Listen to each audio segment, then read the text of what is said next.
बुआ का लड़का और मामा का लड़का दोनों ने की सेम पढ़ाई, सेम कंपनी में जॉब और यहाँ तक की सेम सैलरी भी। लेकिन दोनों में फिर भी बहस हो गई क्योंकि दोनों ने नए घर के लिए बैंक से लोन लिया। एक को मिला 9% पर और दूसरे को 9.5% पर, जिसकी वजह से इनमें से एक को करीब 10 लाख रुपए ज्यादा ब्याज यानी इंटरेस्ट भरना पड़ा। आप भी सोचेंगे कि ये भेदभाव क्यों? नहीं, किसी के पिताजी बैंक में काम नहीं करते हैं। ये फर्क आया है क्रेडिट स्कोर की वजह से। कई लोगों को लगता है कि क्रेडिट स्कोर सिर्फ क्रेडिट कार्ड यूज करने से ही इंप्रूव होता है, लेकिन ऐसा नहीं है। इस वीडियो में मैं आपको बताऊंगा वो तरीके जिनसे आप एक अच्छा क्रेडिट स्कोर बना सकते हैं, वो भी बिना क्रेडिट कार्ड यूज करे। तो नमस्कार दोस्तों, welcome to the Seekho official show personal finance ज्ञान। सबसे पहला हमारा पॉइंट आता है take out a small loan from a bank और एन एनबीएफसी।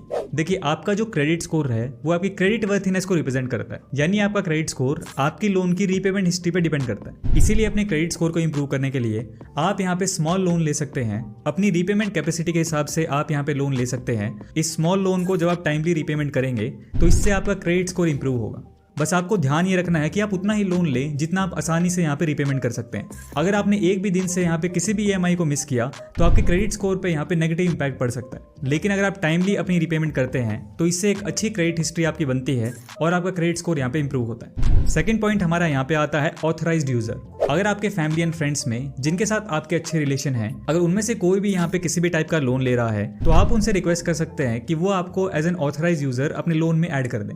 इससे क्या होगा, जब भी वो अपने लोन की यहाँ पे टाइमली रीपेमेंट करेंगे उससे आपको भी यहाँ पे बेनिफिट मिलेगा। उनका क्रेडिट स्कोर अगर अच्छा होगा तो आपके क्रेडिट स्कोर पे भी यहाँ पे अच्छा इंपैक्ट पड़ेगा क्योंकि आप उनके लोन अकाउंट में एज एन ऑथराइज यूजर होंगे। लेकिन आपको यहाँ पे ये भी ध्यान रखना पड़ेगा कि अगर वो अपनी पेमेंट में डिफॉल्ट करते हैं तो आपके क्रेडिट स्कोर पे यहाँ पे नेगेटिव इंपैक्ट भी पड़ सकता है। थर्ड पॉइंट हमारा यहाँ पे आता है रिपोर्टिंग रेंटल पेमेंट्स।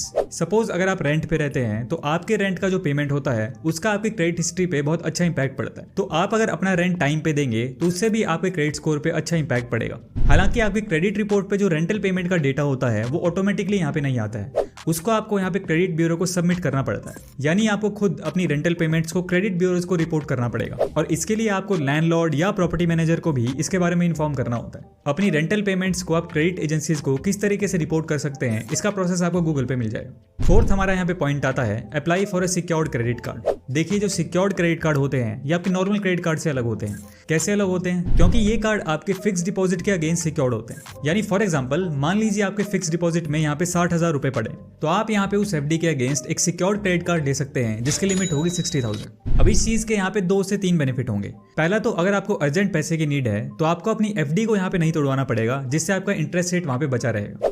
दूसरा बेनिफिट है कि आपको यहाँ पे जो अपनी एफडी के अगेंस्ट सिक्योर्ड क्रेडिट कार्ड मिलता है उसका भी आपका यहाँ पे इंटरेस्ट फ्री पीरियड होता है करीब 2 महीने का, डिपेंडिंग ऑन योर बैंक। तो आप उसका आसानी